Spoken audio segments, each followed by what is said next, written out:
વળી એક ગામ વડોદરામાં નાથજી ભકતના ભાઈનો દીકરો રાયજી નામે હતો. તેના દેહનો અંતકાળ આવ્યો ત્યારે મહારાજ તેને તેડવા આવ્યા. ત્યારે નાથજી ભક્તે મહારાજની સ્તુતિ કરી. તેથી મહારાજે કહ્યું જે, હે નાથજી, તમે એકલા છો માટે અમે તેને નહીં તેડી જઈએ.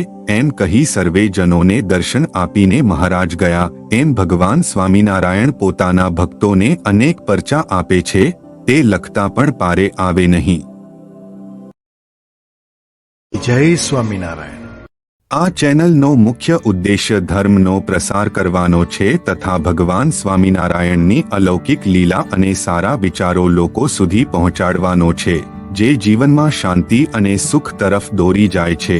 આ ચેનલ પરથી જે પણ ધનરાશિ પ્રાપ્ત થશે તેમનો ઉપયોગ સમાજ સેવા, ગૌસેવા તેમજ લોક ઉપયોગી કાર્યોમાં થશે. ચેનલ સહજાનંદ ગાથા સબસ્ક્રાઇબ કરો, વિડિયો લાઇક કરો અને હા, તમારા મિત્રો સાથે શેર કરો.